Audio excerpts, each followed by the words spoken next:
Em seus lares, o programa Quarta Dimensão, redetvm.com.br, a maior e melhor cobertura local. 6 de outubro de 2017, 17 horas. Falando da transição planetária, Jesus profetizou: a aflição não terá igual no passado, nem ocorrerá similar no futuro. Mateus 24, versículo 21.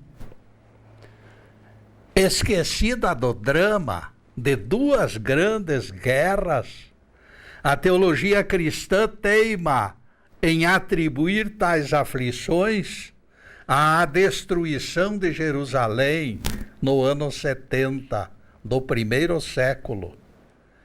Cabe perguntarmos: alguém aceitará as lanças romanas do século I como mais aflitivas que o holocausto atômico de Hiroshima em 1945?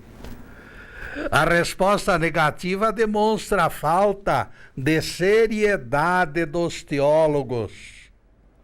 As palavras de Jesus: não passará esta geração sem que todas estas coisas aconteçam, provando reencarnação, movem esta tentativa frustrada dos catedráticos de enganar os seus seguidores. O plano deles é tapar o sol com peneira, adiantando o calendário das tribulações como cortina de fumaça. Tudo vale para esconder provas indiscutíveis de reencarnação, pois se a vida fosse uma só, geração de Jesus já teria virado poeira. Com reencarnação, os espíritos que rodeavam Jesus estão por aqui, estão por toda parte, estão vivendo no mundo atual. Nossos amigos João Luiz, mais o Fernando e o Luiz Fernando, proporcionam condições técnicas para a divulgação deste programa.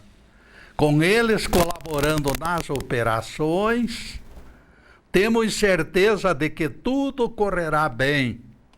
O tema de hoje será: perder pode ser lucro. Quem ganha pode estar perdendo. Quem analisa perdas com atenção poderá se surpreender com lucros. Isto faz parte da filosofia do cristianismo. O escritor A.J. Cronin escreveu história bastante pertinente. Há 30 anos eu clinicava em Londres e entre os meus pacientes conheci professor aposentado que sofria doença incurável. Ele morava numa casa de cômodos e recebia assistência de família de operários. Havia qualquer coisa naquele pobre velho que me impressionava. Talvez a disposição tranquila e sem queixas e a serena expressão dos olhos. A verdade é que eu o visitava mais do que o tratamento dele exigia, pela minha preocupação de aliviar os seus sofrimentos. Quando chegou o verão causticante, obtive 20 libras de uma sociedade beneficente e lhe entreguei. Amigo, eu ficaria feliz se você aceitasse este valor para descansar alguns dias à beira-mar, na praia. Conhecedor de quanto ele amava o mar, fiquei recompensado de poder ajudá-lo a ser feliz, pelo menos por alguns dias. Uma semana depois, Encontrei-o com ar cansado e abatido, naquela mesma rua onde morava. Passou-se algum tempo antes que eu descobrisse que ele mandara os filhos da dona da pensão para gozar aqueles dias de férias. Como eu reprovasse por não usar o benefício, ele me disse: doutor, algumas vezes faz bem a gente se privar de coisas boas. Isto nos melhora interiormente, doutor. Depois sorriu de maneira enigmática e se afastou. Será forçoso reconhecermos que existem pessoas assim, desapegadas de si mesmas, até mesmo recompensadas pela renúncia. Vejam que Jesus disse: se alguém quiser me seguir, a si mesmo se negue. Mateus 16, versículo 24. Quando alguém esquece a si mesmo, a memória divina com certeza o alcançará com maior intensidade. Porque o desapego é uma das virtudes que abre canal direto com Deus. Quanto menor a expectativa, desapegada de grandezas, maior e mais recompensadora será a bênção. Jesus foi simples e claro no seu pronunciamento. Quem quiser salvar sua vida, vai perdê-la. E quem perder sua vida por minha causa, vai salvá-la. Marcos 8, versículo 35. Percebam a recomendação clara do nosso Rabi. Todos são livres para gozar as coisas boas deixadas pelo Senhor das alturas. Não existem impedimentos em procurar a felicidade. Ser feliz é direito e até mesmo dever, porque através do viver correto será criada a atmosfera de bem-estar e alegria. O modelo se multiplica na prancheta do artista. O cuidado demonstrado por Jesus objetiva evitar perigosos desvios. Não será lícito buscar o bem bom por caminhos maus. Percebam que Jesus esclarece no meio da advertência: quem perder sua vida por minha causa será salvo. Este por minha causa mostra que o cristão, se for necessário, renuncia até mesmo ao direito de ser feliz pela causa do Cristo. Aquela pilha de notas de dinheiro vivo poderia comprar conforto e luxo para o resto da vida.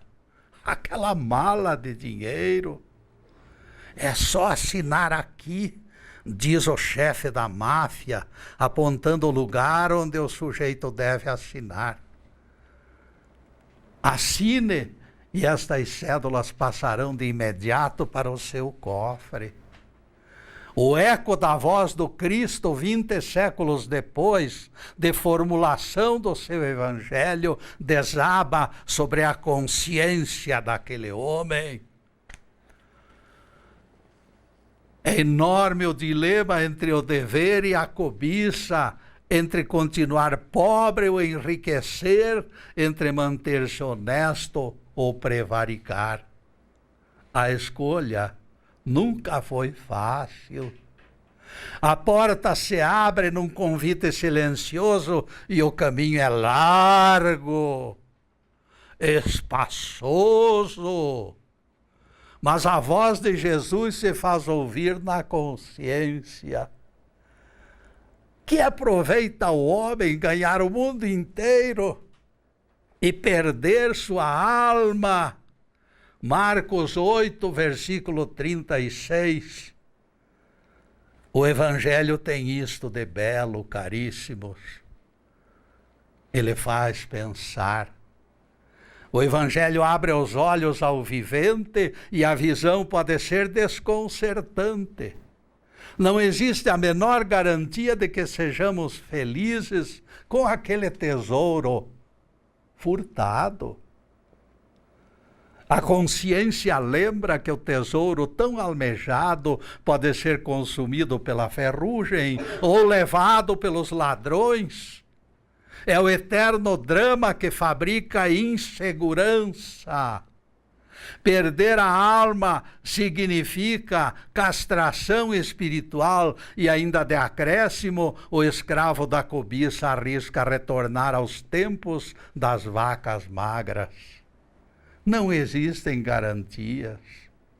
Ninguém esqueça a possibilidade da ferrugem e dos ladrões. Os transgressores da lei divina ainda serão confrontados por estas duas pedras em seus caminhos. É verdade que alguns escapam aos ladrões e à ferrugem, mas será que estes poucos anos valerão os milênios em mundos inferiores? A maior, mais bela e mais rica peça tecida pelos nossos sonhos, não será capaz de alcançar o requinte do prêmio que Deus tem reservado. É a Bíblia quem faz a promessa. Nem olhos viram, nem ouvidos ouviram, nem jamais penetrou em coração humano o que Deus tem preparado para aqueles que o amam. 1 Coríntios 2, versículo 9. Alhures, na casa simples, naquela sala humilde, com letras desenhadas, eu apreciei um quadro com estas palavras da Epístola aos Coríntios. A dona da casa me explicou, mas esta explicação, caríssimos, nós vamos dar somente no próximo bloco, porque agora nós vamos fazer a primeira interrupção para os comerciais do canal. Fique onde está. Muito obrigado.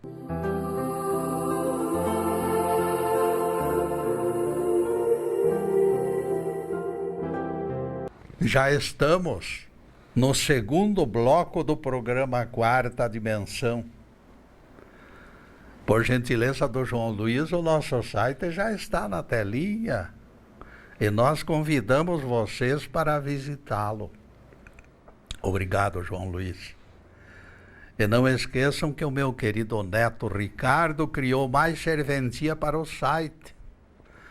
Bastará clicar num dos 81 títulos que estão na lista Getúlio no YouTube. E o assunto surgirá na telinha e você clica e assiste. Getúlio no YouTube é a página que se encontra em nosso site.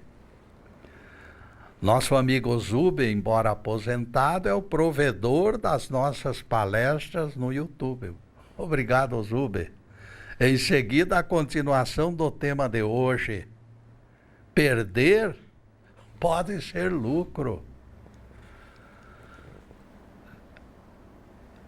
E aquela mulher da historiazinha que começamos a contar no primeiro bloco, explica. Aconteceu isto num período difícil das nossas vidas, quando o dinheiro era necessário, o dinheiro era uma necessidade absoluta, porque vivíamos com muito pouco. Foi o desabafo da pobrezinha.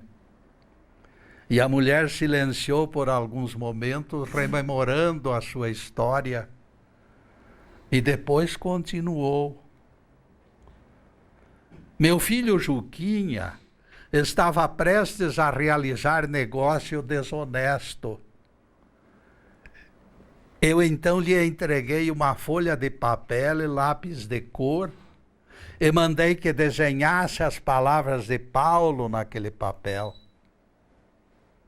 Depois que ele escreveu, Mandei colocar moldura chamativa no trecho do Evangelho e pendurei o quadro na sala de visitas para que meu filho enxergasse.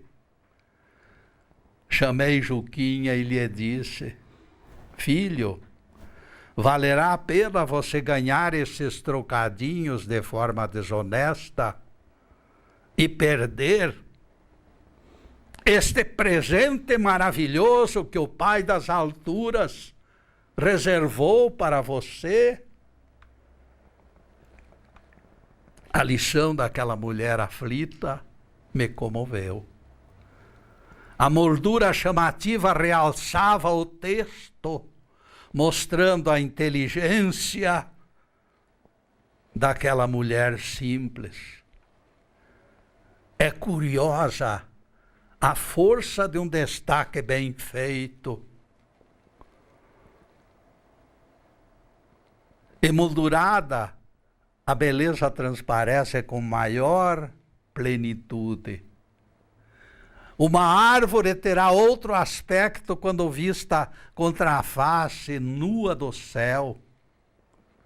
Uma nota musical adquire maior beleza quando a escutamos no meio de completo silêncio. Uma vela comove quando acesa na escuridão.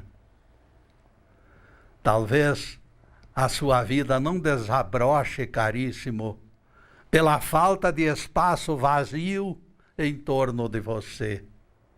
O seu espaço foi rabiscado, o seu tempo foi preenchido, seu caderninho de notas tem poucas linhas em branco.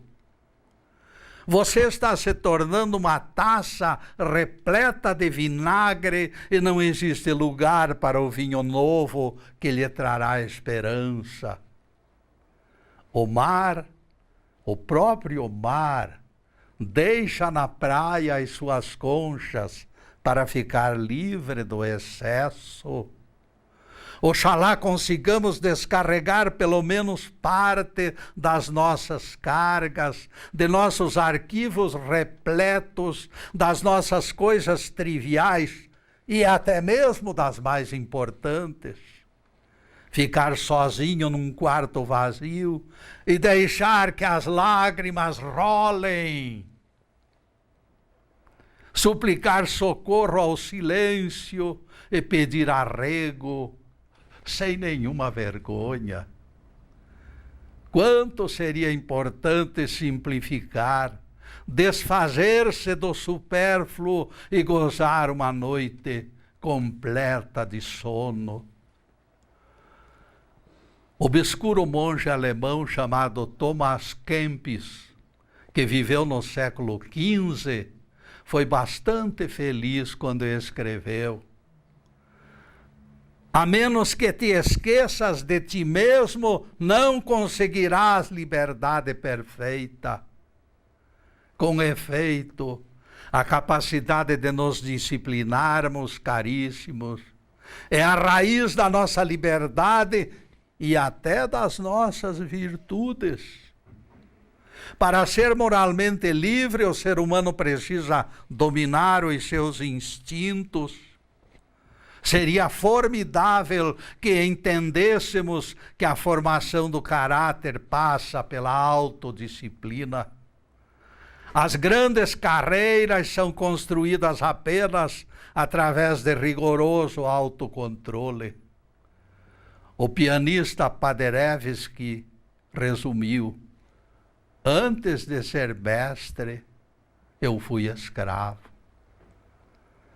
Paderewski pronunciou frase corajosa, amigos: ninguém alcança a estatura de artista sem escravizar-se aos arreios da disciplina.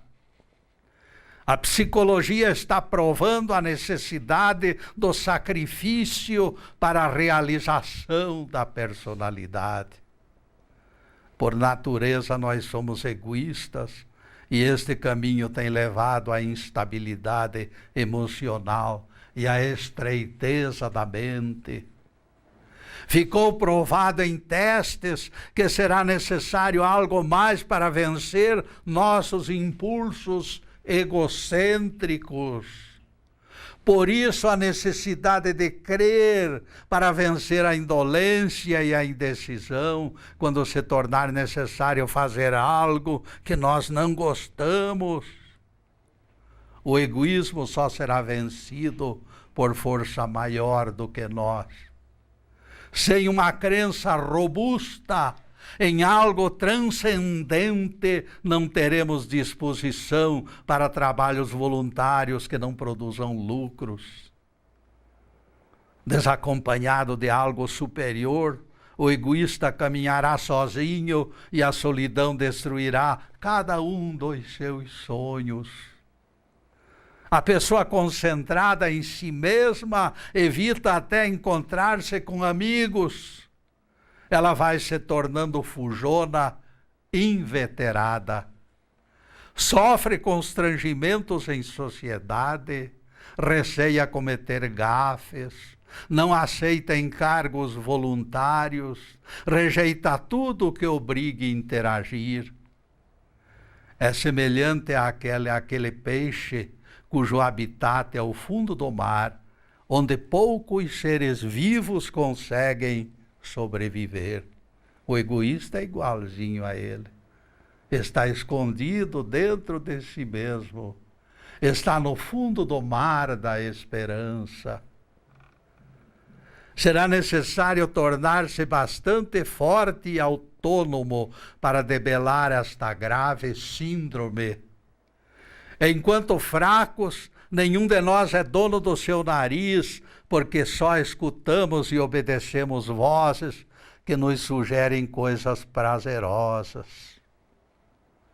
O apetite é senhor do escravo de almoço além da conta, e o vivente se entrega aos desvarios da gula. A preguiça toma conta dos seus membros anestesiados, e o vivente se entrega ao sono. Mesmo naquele capinzinho, ele se deita e dorme. Entregar-se à ira é outro componente cáustico na longa lista das nossas capitulações. Quando Bob Jones participou do seu primeiro torneio de golfe em St. Andrews, na Escócia, ele jogou horrivelmente mal. No 14º buraco, dominado pela cólera, rasgou o cartão e jogou longe aos pedaços de forma teatral. Bob Jones viu-se diante de dois caminhos: seguir o impulso da cólera e desistir de tudo, ou negar o império do descontrole e permanecer lutando para vencer no esporte. Bob Jones preferiu a segunda opção e se tornou um dos maiores golfistas do mundo e uma personalidade exemplar para conhecidos e amigos. Enquanto algo fora de nós estiver nos escravizando, será impossível mantermos autodisciplina. Simplicidade de vida será a fórmula perfeita para conservar o nosso equilíbrio. Paciência, fé, espírito aberto e compaixão se desenvolvem melhor quando descomplicamos o nosso cotidiano. E neste cotidiano, meus caros, nós vamos fazer mais uma pequenina interrupção em nosso programa para os comerciais do canal. Mas é um instantinho só. Daqui a pouco estaremos de volta. Obrigado.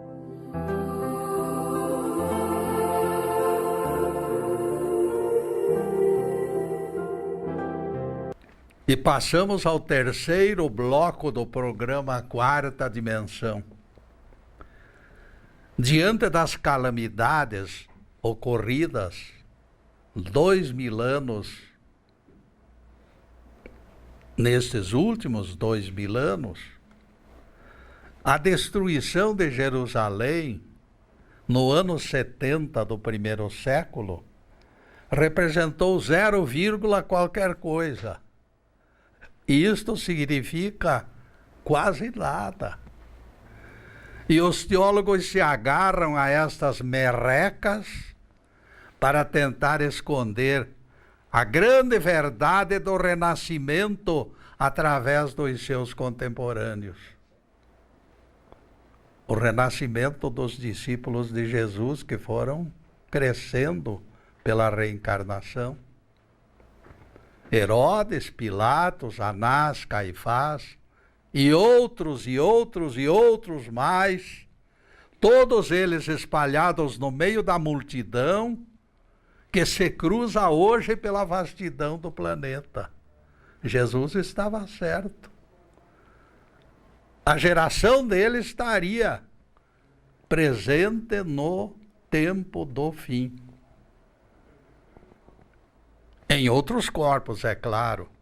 Todos os contemporâneos de Jesus se encontram peregrinando pelos 4 cantos do mundo. E Jesus diz: e se não se abreviassem aqueles dias, não se salvaria pessoa alguma. Eles serão abreviados em atenção aos escolhidos. Mateus 24, versículo 22. Esta frase de Jesus reforça a nossa tese. Em que sentido Dona Eulália e o marido Bruno, que moram em Sorocaba, estarão afetados pela destruição de Jerusalém?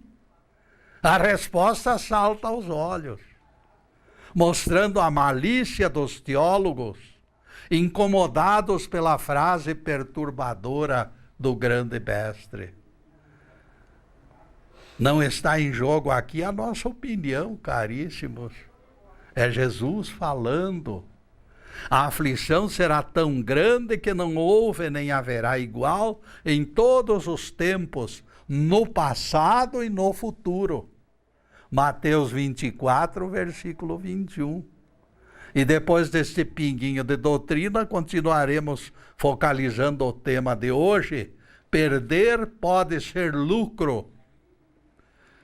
Ninguém atingirá o equilíbrio sem mergulhar na piscina das coisas triviais, longe da complexidade. O filósofo Diógenes se encontrava à beira de um rio, quando um garoto passou por ele e com suas próprias mãos em concha, bebeu daquelas águas. Diógenes viu e de imediato lançou fora o caneco que carregava para beber água. Quando descobrimos valores básicos de uma vida descomplicada e valorizamos o aqui e o agora, a vida se tornará mais fácil. Na manhã do dia de Natal de 1642, numa fazenda do condado de Lincoln, nasceu um menino prematuro, bastante fraco. As parteiras previram sua morte para aquele mesmo dia. Aquele menino não poderia sobreviver, era fraco demais. Pois saibam, caríssimos, que aquela cabecinha fraca viveu 85 anos. E foi o cérebro mais perfeito que o mundo já conhecera em termos de ciência. Ele se chamava Isaac Newton. Fez fortuna e recebeu o título de Sir, das mãos da rainha da Inglaterra. Mãe aldeã simples, simplória. Pai, figura apagada, que morreu aos 37 anos. Nem a genética por parte dos pais, nem a origem humilde explicam o sucesso do cientista que nasceu predestinado a morrer criança. Isaac Newton veio ao mundo zerado, perda total, nenhuma perspectiva. E a pergunta é inevitável. Será que Newton alcançaria tamanha projeção se nascesse em berço esplêndido, sem problemas?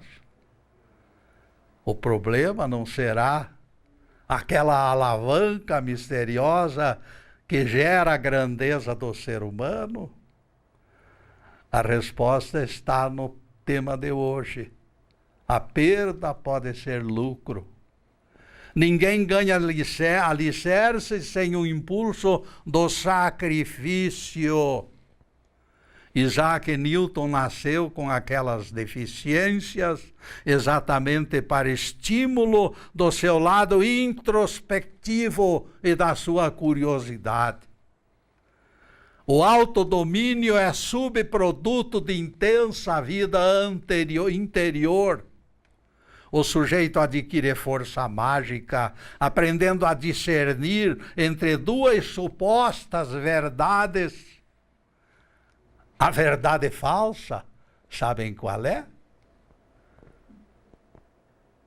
O sujeito é livre para fazer o que lhe agrada. Esta é a verdade falsa. E a verdade legítima é aquela em que o sujeito é igualmente livre para fazer o que deve ser feito. Essa disciplina não se adquire em mercados, nem nasce em árvores, porém. Somente exercício constante poderá criá-la. O físico Nikola Tesla começou cedo a se exercitar no domínio daquilo que considerava o seu calcanhar de Aquiles. Havia doce gostoso. Embora sofrendo, ele renunciava ao petisco. Trabalho que não gostasse, ele os realizava ainda antes das outras tarefas, mesmo extremamente aborrecido.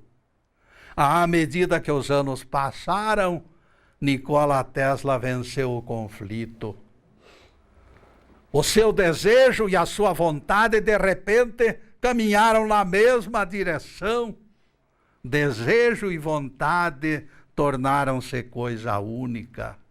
A vitória repetida contra a gula, contra a preguiça, contra os desejos desregrados e contra vícios vai fortalecendo a firmeza de caráter. Cada renúncia ao bem-estar na cidadela das coisas escravizadoras se transforma em troféu. Esses troféus de batalhas vitoriosas consolidam firmeza nas decisões. Eu quero assim, e assim será feito. É a frase certa.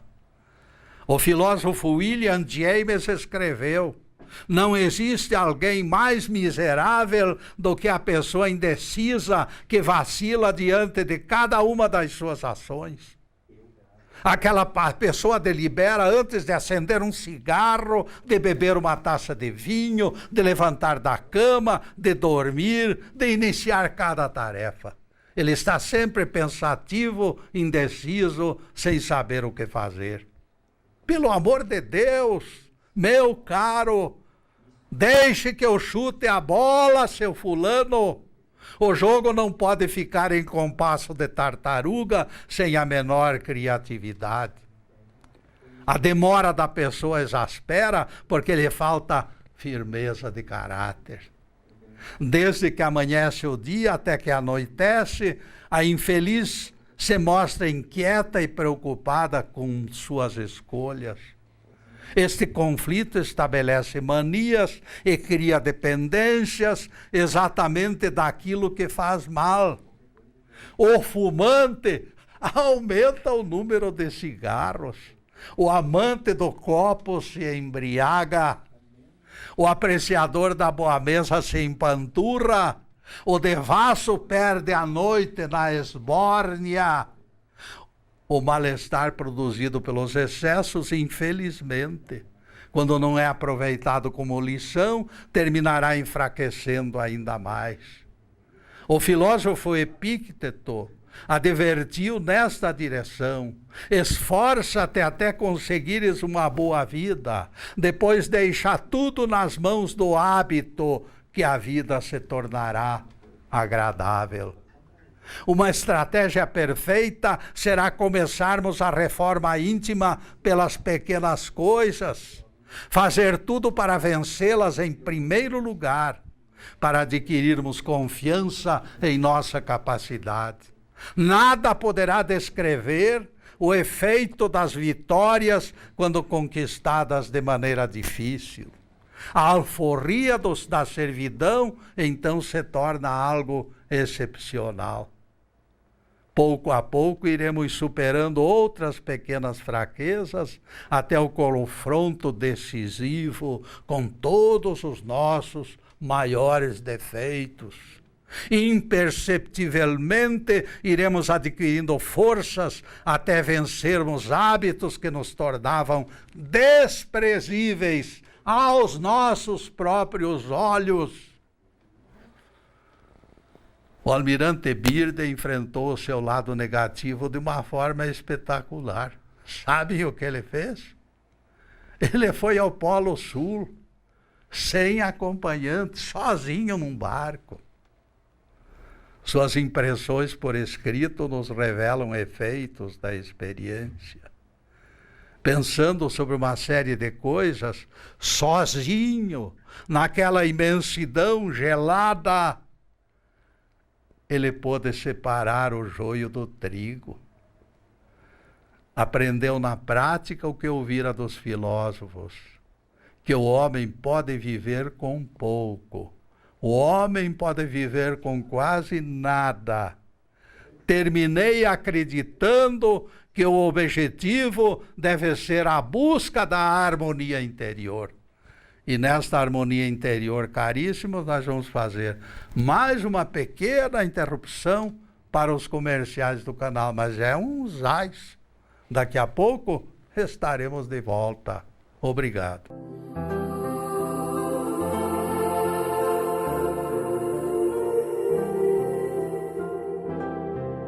E chegamos ao último bloco do programa Quarta Dimensão. E adotem na agenda. Toda sexta-feira é nosso dia de encontro. A partir das 17 horas da sexta-feira, páginas da Bíblia e do Evangelho estarão sendo explicadas aqui, ao vivo e a cores. Para a próxima semana já estamos cogitando outro tema igualmente instrutivo. Em seguida, os últimos questionamentos sobre o assunto em estudo. Perder pode ser lucro. Reconheço, amigos, que o almirante Birde tinha razão. Somente depois da harmonia nós encontraremos a paz. Ele foi lá no polo para encontrar a harmonia, para verdadeiramente reconhecer a harmonia. Eu me sentia mais vivo do que nunca, foi o desabafo do almirante, lá naquela distância. E ele continuou o seu depoimento. Os momentos de serenidade de um homem são poucos, mas esses poucos momentos o sustentam por dilatado tempo. Os ecos continuam percutindo, assumindo o controle dos meus pensamentos e detendo-me apenas naqueles que me traziam paz. Eu readquiri o equilíbrio, diz ele. O desassossego seria para mim um inimigo pior do que o frio. Naquela noite fiz esforço para trazer pela imaginação as boas coisas da vida que se encontravam longe. Como por milagre tive a visão nítida da minha família e dos meus amigos, aglomerados naquela cabana gelada. Pensei em tudo o que faria quando voltasse à civilização. Muitos assuntos que jamais me despertaram interesse adquiriram atrativo inédito. A desordem desapareceu do meu espírito. Quando apaguei a vela, senti que me encontrava em um universo descomplicado, formado de gente boa. Hoje em dia, quando fábricas produzem tudo, tem sido difícil renunciar tantas maravilhas. Por isso estamos perdendo o poder do desapego ensinado pelo Cristo. E ainda pior, supomos até por sugestão de pregadores que a gastança se tornou direito divino. Julgamos-nos merecedores, até mesmo daquilo que nós usurpamos. Para milhões na atualidade, a pergunta é: onde poderei me divertir? Onde? O trabalho tem sido feito com esforço, gemendo e chorando, e a distração se tornou meta generalizada. O ser humano, com o poder que lhe foi emprestado de dirigir o seu próprio destino, para o bem ou para o mal, dominou os próprios bichos da selva. Apesar de ser rompante, todavia, ele nunca será inteiramente livre e feliz enquanto não aprender a domar as suas próprias paixões. Marido e mulher, lá no 6º dia da criação, assumiram um encargo diante do Criador. Deus os abençoou e lhes disse: sede fecundos, enchei a terra e dominai sobre ela, dominai sobre os peixes, sobre as aves e sobre todo o animal. Gênesis 2, versículo 28. De propósito, o Criador deixou de informar que para exercer mandato fora de nós, será preciso antes conseguirmos o domínio próprio. Esta lição, porém, o Pai das alturas deixou que o próprio homem aprendesse pela experiência dos milênios. Os desacertos haveriam de ensiná-lo. Madeleine foi o nome adotado por Jean Valjean, foragido da justiça, quando ele fundou indústria numa cidade do interior da França. Ele mesmo desenvolveu produto que obteve imediato sucesso. Madeleine prosperou com sua invenção e o nome Jean Valjean, criminoso por ter roubado um pão, foragido da justiça, perdeu-se na burocracia policial. Alcançando liberdade, prestígio social e bastante dinheiro, Madeleine realizou tudo aquilo com que sempre sonhara.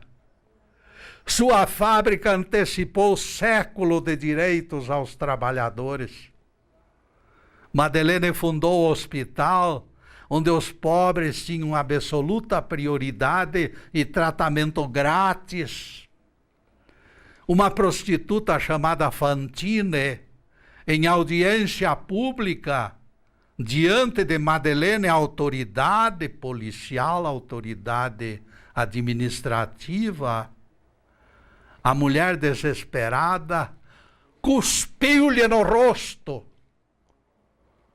Vocês já imaginaram, meus amigos, alguém detentor de cargo receber tamanha ofensa, uma cusparada no rosto? A reação só poderia ser prisão perpétua para aquela pecadora. Pois saibam que a reação de Madeleine foi diferente. Embora a autoridade ofendida, além de perdoar a mulher em crise, ainda salvou sua filha adolescente das garras de um sequestrador.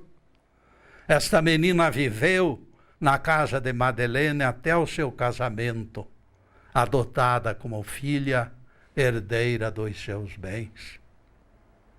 Enfim, aquele homem, procurado pela justiça, como foragido que era, agora em toda a região era apontado como verdadeiro santo. Suas obras de benemerência se repetiam como os batimentos de um relógio ou de um coração. Foi nesta altura que a bomba explodiu. Sempre existe um impasse, um obstáculo. A polícia prendeu alguém que foi reconhecido como Jean Valjean. Naquela noite, o quarto modesto de Madeleine amanheceu, iluminado pela chama da vela.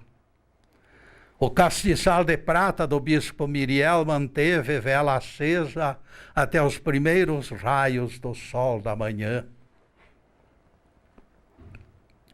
Madeleine travou violento combate com sua consciência.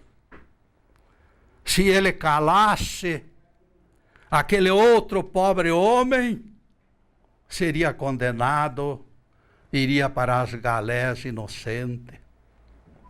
Se ele se entregasse, a falta de liderança faria desmoronar a sólida estrutura que ele criara.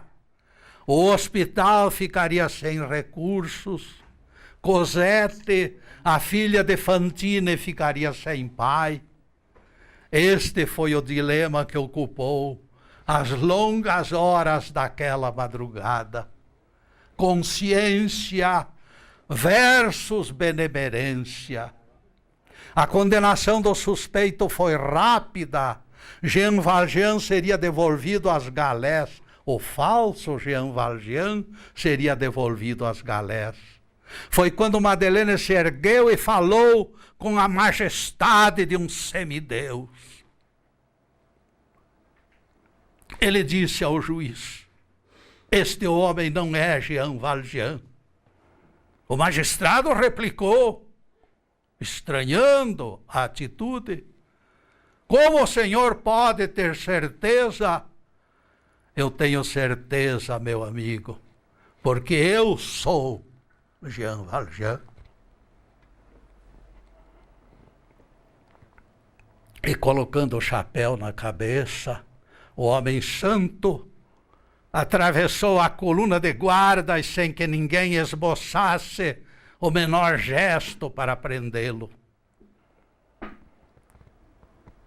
A renúncia, amigos, é quase sempre difícil, mas ela se impõe quando a verdade se encontra ameaçada. É 1000 vezes mais lucrativa a destruição de todos os outros valores para que apenas a verdade se mantenha incólume. Acima de todos os bens terrenos, a verdade deve prevalecer para o nosso bem eterno. Louvado seja Deus. Que o Senhor nos abençoe e nos guarde. Que o Senhor faça resplandecer o seu rosto sobre nós e tenha misericórdia de nós. Que o Senhor sobre nós levante o seu rosto e nos dê a paz. Louvado seja o nosso querido Deus Pai. Louvado seja o santo nome de Jesus, o nosso Cristo. E para vocês, meus amigos, o meu muito obrigado de todo o coração. E que as bênçãos divinas se espalhem sobre todas as famílias e sobre todas as pessoas. Que Deus nos levante, nos conforte e nos redima. Muito obrigado, caríssimos, e boa noite.